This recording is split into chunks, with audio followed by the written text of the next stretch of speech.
Sa hilagang kanlurang baybayin ng Pangasinan, sa mapayapang kalawakan ng gulpo ng Lingayen, nakalatag ang isang tanawin na mistulay hiningi mula sa isang panaginip, ang 100 Islands. 124 na pulo, tila mga dambuhalang kabute na tumubo sa asul na dagat.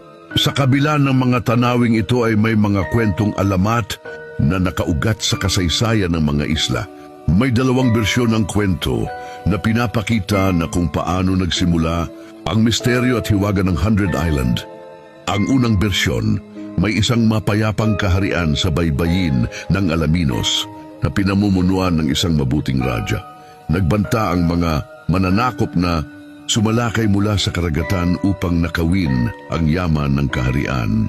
Pinili ng radya ang 100 ng kanyang pinakamatatapang na mandirigma sa pangunguna ng kanyang anak na si Datu Mabiskeg upang salubungin ang mga kaaway sa gitna ng dagat.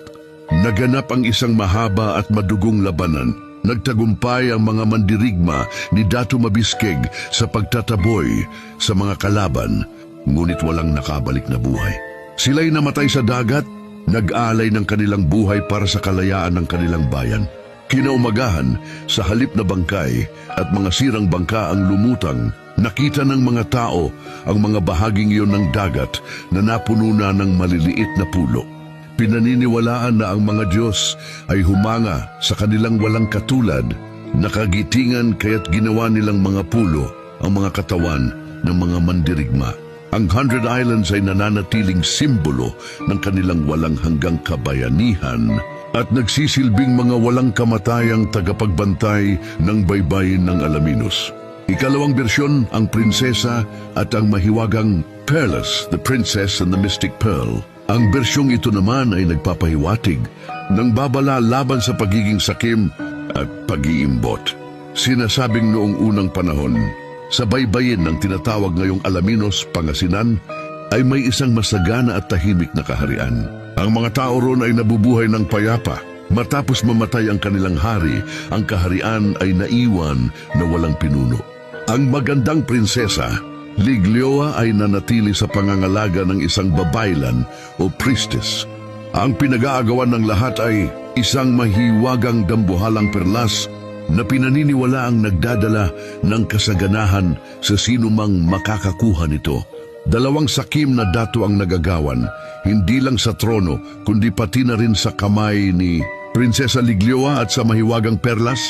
Humantong sa isang malaking digmaan sa karagatan ang kanilang labis na pagkakasakiman para sa kapangyarihan at yaman. Libu-libong mandirigma ang nasawi sa magkabilang panig. Ang mga bangkay at mga balangkas ng mga bangka na naiwan sa karagatan pagkatapos ng labanan ay unti-unting naging bato, nakalaon ay lumitaw at naging mga pulo. Ang 100 Islands ay naging paalala sa lahat ng mga bunga ng kasakiman ng dalawang datu. Ibinunyag ng babaylan na si Prinsesa Liglioa ang tunay na perlas na nagbibigay buhay at kasaganahan sa kanilang bayan. At ang perlas sa dagat ay isa lamang pagsubok. Makikita mo na parehong may kinalaman ng dalawang alamat sa isang malaking labanan sa dagat. At ang pagbabago ng mga bangkay ng mandirigma upang maging mga pulo, nag-iiba lamang ang kanilang sentro ng kwento, pagsasakripisyo para sa una at kasakiman para sa pangalawa. Ang mga pulong ito ay isang paalala sa lahat ng mga tao na ang pag-iimbot at ang maghahangad ng kapangyarihan ay walang maidudulot na mabuti kundi kamatayan at kalungkutan.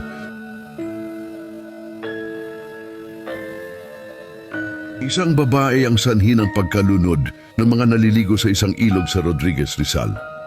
Maliban sa sikat na alamat ni Bernardo Carpio, ang higanting Pilipino na nakakulong sa pagitan ng dalawang malaking bato o bundok, ang isa pang pinakaprominente at kilalang kwentong hiwaga sa Wawa Dam ay tungkol sa isang misteryosong babae o engkantada na pinaniniwalaang naninirahan sa tubig o sa kalapit na kabundukan. Maraming balita at kwento tungkol sa mga pagkalunod na naganap sa ilog na ito. Ang mga insidenteng ito ang nagpatindi sa mga kwentong hiwaga sa lugar. May mga insidente kung saan ang pamilya ng biktima ay naniniwalang hindi ito simpleng aksidente, kundi may humatak sa kanilang mahal sa buhay sa ilalim ng tubig. May kwento tungkol sa isang bata na nalunod at pinaghihinalaan ng kanyang mga magulang na isang babae o espiritu ang humila sa kamay nito. Ikinakabit ang mga trahedya na ito sa paniniwalang may isang misteryosong babae o sa ibang tawag ng mga lokal na Pandora. Maraming bersyon ng kwento ang umiikot, pero kadalasan ang Pandora ay inilalarawan bilang pinaniniwalaang isang river queen o diwata. Ang kwento ni Pandora sa Wawa Dam ay isang modernong urban legend na nag-ugat mula sa matagal ng kasaysayan ng mga trahedya at pagkalunod sa ilog. Walang iisang opisyal na bersyon ng alamat ang matatagpuan, ngunit narito ang pinakakaraniwang pinaniniwala ang pinagmulan ng kanyang buhay. Sinasabing siya ay napakagandang babae na tagapamahala o reyna ng ilog at mga bundok sa paligid ng Wawa Dam. Ayon sa isang bersyon ng alamat, ang kanyang pagiging galit at pagiging sanhi ng trahedya ay nagugat sa isang masakit na pangyayari. Sinasabing mayroon siyang minahal na isang lalaking mortal o tao, ngunit hindi maayos ang kanilang relasyon at sinaktan o iniwan lamang siya nito. Sa ibang bersyon, sinasabi pang siya ay ginahasa ng isang mortal. Dahil sa matinding hinanakit at galit na ginawa sa kanya at sa pagkakanulo ng tao, ipinangako niya sa sarili na maghihiganti siya sa mga tao sa pamamagitan ng pagkuha ng mga bisita sa kanyang kaharian o ang ilog mismo. Ang kanyang pamamaraan ng pangunguha ay pinakatampok na bahagi ng alamat ay kung sino ang kanyang pinupuntirya. Ayon sa kwento, ang madalas na biktima ni Pandora ay ang mga panganay na lalaki sa pamilya. Ito ang dahilan kung bakit naglalabas nang babala ang mga lokal na residente na iwasang lumangoy sa dam kung ikaw ang panganay na lalaki. Sinasabi ng mga nakaligtas sa pagkalunod o mga nakasaksi na parang may malakas na puwersa na humihila sa mga biktima kahit na sa mababaw na bahagi lamang ng ilog, na iniuugnay kay Pandora na gumagamit ng kanyang kapangyarihan. Sa madaling salita, si Pandora ay ang mitolohikal na pagpapaliwanag ng mga tao sa mga aksidente sa pagkalunod na madalas maganap, lalo na tuwing taginit at mahal na araw, na nagpapatunay sa paniniwala ng mga Pilipino sa mga nilalang na nagbabantay sa kalikasan na naninirahan sa kabundukan at ilog ng Wawa. Sa kabuuan, ang alamat ng Wawa River at Pandora ay isang nakakatakot na kwento na ang pangunahing mensahe na mag-ingat at igalang ang kalikasan dahil kung hindi, may puwersang hindi mo nakikita ang maniningil sa iyo.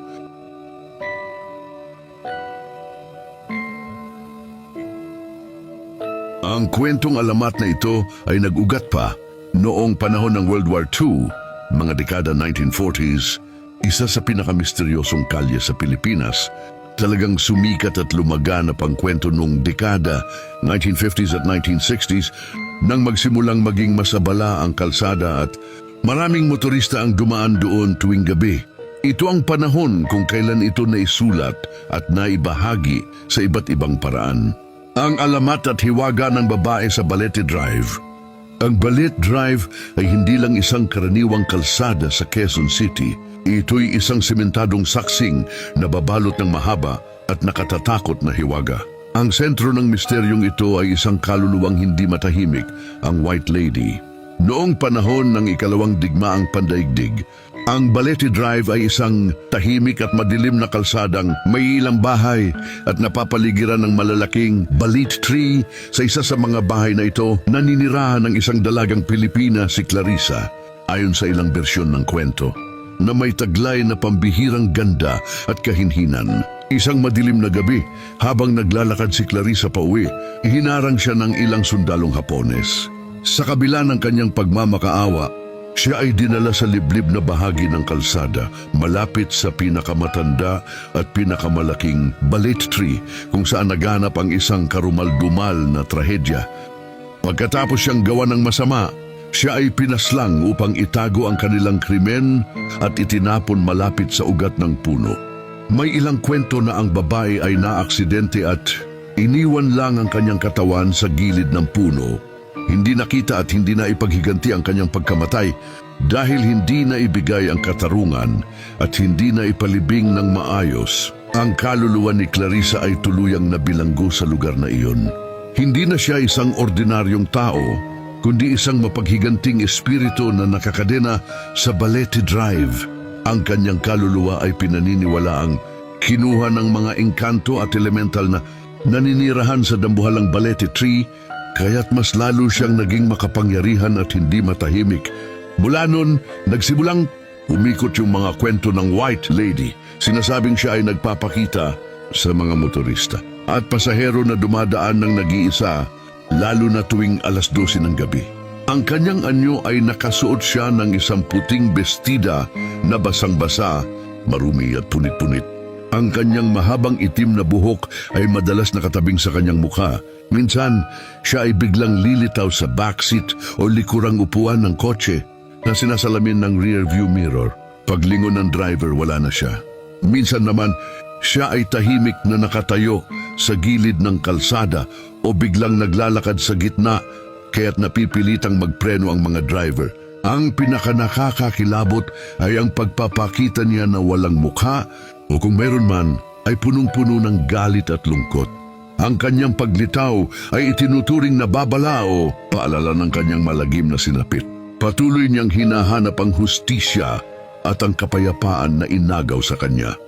Ang alamat ay naging matinding babala sa mga driver na dumadaan sa Balete tuwing hating gabi. At pinapayuhan silang huwag tumingin sa rearview mirror at huwag magpapasakay ng estranghero upang makaiwas sa pagpapakita ng White Lady. Ang alamat na ito ay patuloy na ikinukwento at nagpapahirap sa gabi ng maraming Pilipino na nagpapatunay na ang Balete Drive ay mananatiling isang misteryoso at kilabot na lugar sa Maynila. Kung nagustuhan mo ang ganitong kwento, halika at magsubaybay para sa kwentong hiwaga, alamat at kababalaghan.